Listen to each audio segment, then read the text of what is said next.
Hey folks, Dan Frio here with your real estate in review for the week of January 23rd, 2023. So I used to do this on a daily basis, giving you guys where rates are, what's going on, and so forth, but it was a little overkill. So I figured I'd start doing this once a week at the beginning of the week. I finally decided the beginning of the week is probably the best day to do it.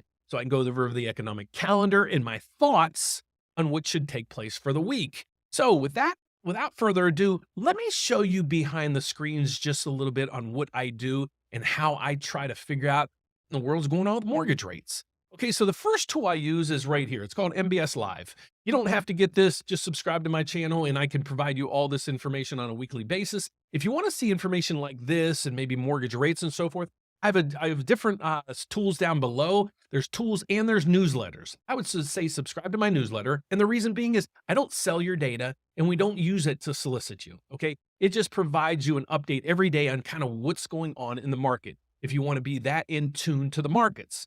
So I get all this information, but this allows me to be an educator for you guys and figuring out what in the world's going on.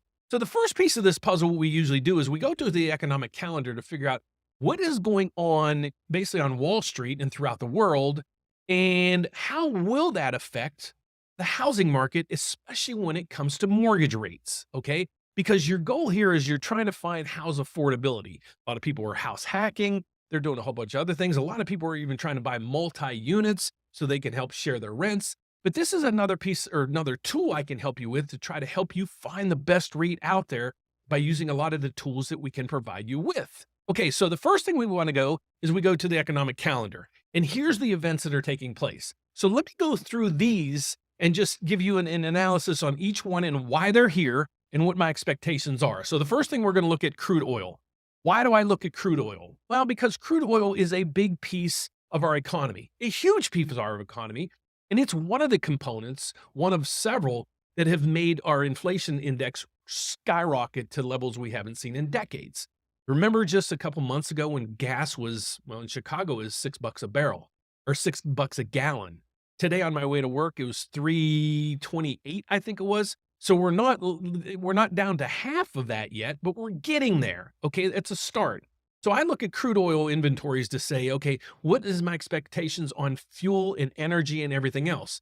Well, oil was about $120 a barrel in November. It's about $80 a barrel and less now. This is a substantial drop. So we're going to start seeing that sector of the market in the inflation numbers starting to really cool off. That's why I watch the oil prices. Core durable goods orders, that shows us how robust our economy is. Is the manufacturing sector still going robust? I just talked to a person who's a kind of a bigwig at the railroads. They're part of the negotiations of the railroad settlement agreements that were just taking place right now. And he said, the rail right now is going crazy, crazy. So that tells me the economy is still cranking on all cylinders, and you're going to see core durable goods orders still going pretty good right now. Okay, GDP. GDP is a reflection they're trying to diagnose and see what the last quarter of 2022's GDP is looking like. So what happens is we see these numbers and they keep getting compounded and reviewed and everything else. So the GDP, the previous reading was 3.2. Expectations are for it to be at 2.6.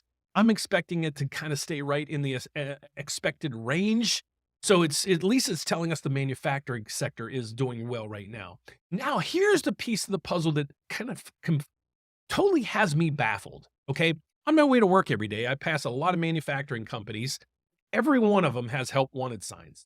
And the Federal Reserve, though, is saying, well, our goal here is to crush inflation. And how we're going to do that is we're going to put pain on the employment numbers. Well, I think they're going to have a really hard time with that. And that's why a lot of people are going to deem that we are not in a recession, because the jobs market just isn't in sync with all the other markets at this time. And that's an argument for another day, and we'll visit that another day. Home starts, we're starting to see those come down. Okay, last 2022 was a record year. A record year. Previously, the only year that beat it was 2007 on how many new homes are being constructed.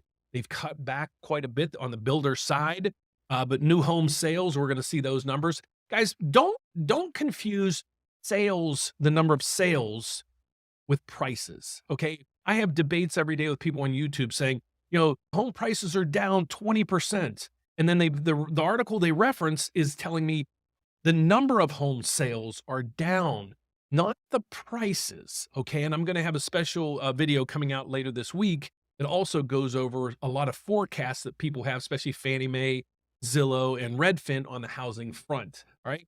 So the next piece of the puzzle now we have is core PCE and the PCE numbers. PCE is the inflation numbers the Federal Reserve focuses on. They do monitor the consumer price index, the producer price index, but what they really focus in on, they even tell us, is the PCE. So that number is coming out on Friday. That number will affect the markets for sure, because everybody knows, Wall Street knows, all the way down to the home builders know that this number is the number that the Federal Reserve watches. So if this number is hotter than expected, the markets are going to crash, mortgage rates are going to spike. If things come in a little stable, you'll probably have a nice little rally in the stock market and you'll have a little bit of a pullback in mortgage rates. But if this number starts, when you start seeing it really starting to cool off, you're going to start seeing mortgage rates come back into the high to mid fives and the markets rally. When that's going to be, I don't know.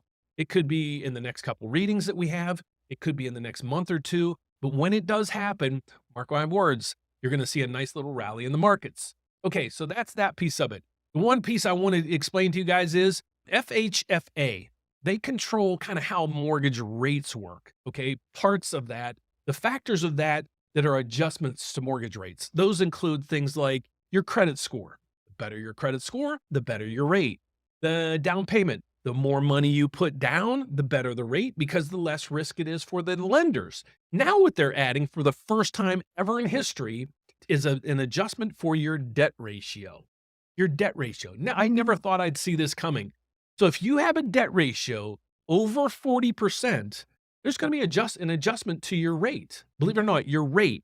So before you're getting ready to buy, at least reach out to us so we can help explain all these things to you so we can make sure you're in a position to not only get in the right program, but you're fitting into the best rate and lowest cost structure in the market at that time. So if you want to find out more about what we do and how we can help you, one thing is visit us with the house you love. Kyle, he is right there. He's a loan officer, a mortgage advisor on our team, and he has his own website, and it is fantastic. You can do all kinds of things. Schedule a call, learn about us. The tools I want you to share with you are right here. Compare your mortgage quotes. So if you got a quote from somebody else, you want us to compare it, click there. Maximum price calculator. How much can you actually afford when you're buying a house? This is probably the number one calculator that we see people using on a daily basis. So Kyle has this and much, much more. Our primary website is therateupdate.com. So I don't mean to be throwing all these at you at one time. I will have links to these down below. We are all on the same team. So if you want to see some components of one mortgage site, go to this one. If you want to find out more details about maybe specific programs and things like that, you're going to want to go to Win the House You Love. So don't forget, if you guys like this content and you want to say, Dan, can I listen to this while I'm traveling? Well, yes, you can. How do you do that? Well, just Google me and put Dan Frio podcast, and you're going to find all these. Look, I'm on Apple, I'm on Audio Boom, I'm on Spotify, Audacity, whatever the heck that is, Radio Public, and more and more and more. So that's it for today, guys. That's my week wrap up of what you can expect in the mortgage industry this week and the whys behind all that. So hopefully you enjoy my videos. If you do, please don't forget to give us a thumbs up, subscribe down below, hit the bell every time I post a video or have a live event. You'll get notified. Thanks for watching, guys. God bless. Have a fantastic day. Bye-bye.